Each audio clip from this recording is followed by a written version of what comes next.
fans are filing in. Expected more than 50,000 in attendance here. Again, a large percentage of those have never seen a NASCAR race before. We've certainly never seen one before at the Coliseum. You saw a moment ago Chase Elliott, driver of that Chevy Camaro number 9, the 2020 champ. And Chase, it's appropriately named. Chase, thanks for being with us. It's good to see you. Yeah, glad to be here. Appreciate y'all having me. I mentioned some fans that have never seen this before. Obviously, you've never raced here before other than some practice. So how would you describe to a fan who comes here who hasn't watched NASCAR on a regular basis but watches this race today?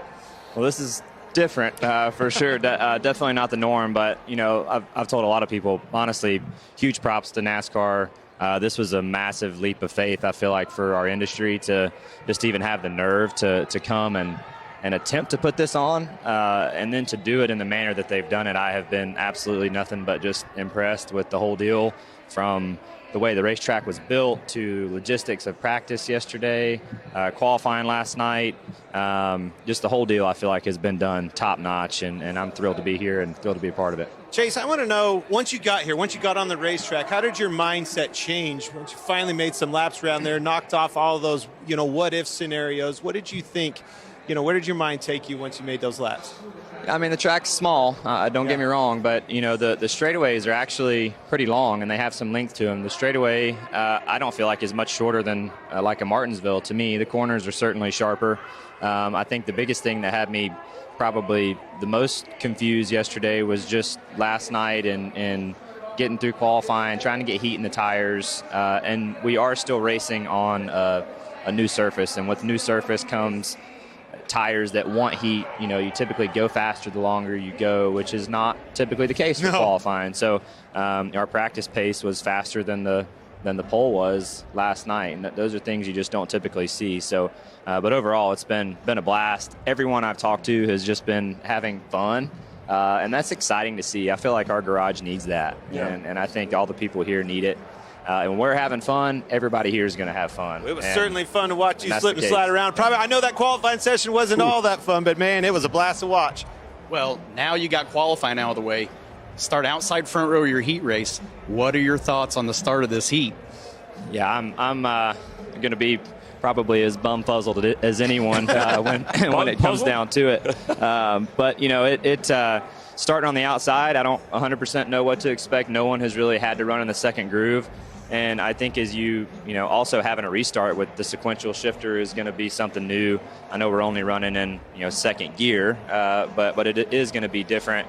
And as you have these restarts and, seeing how people are going to root and gouge, or if they're going to root and gouge, but I do want to get through. I think everybody wants to get through in this heat race to not have to go to that LCQ.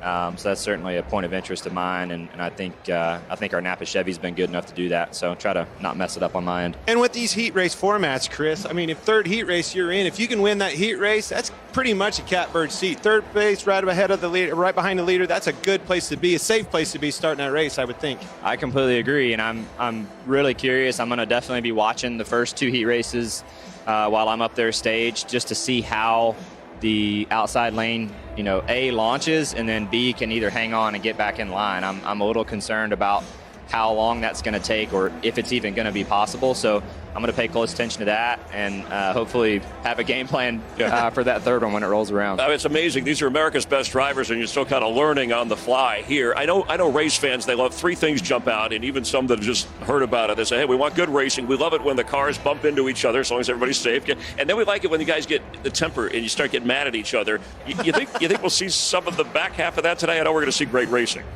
Yeah, honestly, the way they did the track, you can actually race, which I think is really encouraging. You don't have to root somebody out of the way to pass them. And I don't know if it was on purpose or not, but those rumble strips are they're just deep enough where you can run down there, but it's not like the end of the world. We go to Martinsville and the curb is kind of that, be all end all. You can't touch it or go below it, and it really puts a fine line as to where the groove is. Whereas here, you just kind of want to have your lefts down there, but you don't want to have your whole car there.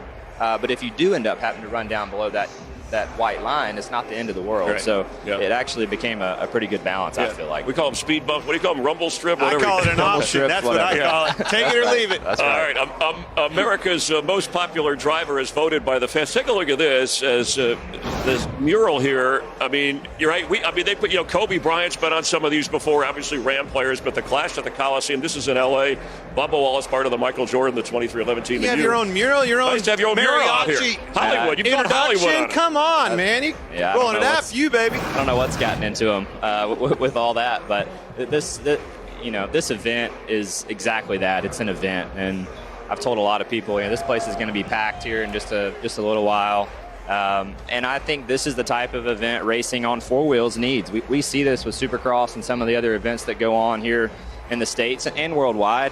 But to have an event, a NASCAR race, four-wheel stock car race inside of a stadium like this that can hold this type of energy that's going to be here is just something I think we really needed. And I couldn't be more excited to get this thing going. And I know we all want to be the first one to win this thing, so I'm good. excited.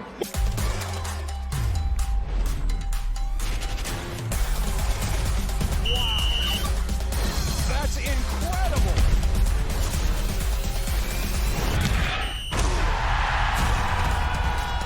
Hey race fans, thanks for watching our video. For all NASCAR on Fox News, content, and the best clips from Fox Sports, be sure to follow and subscribe to our channel.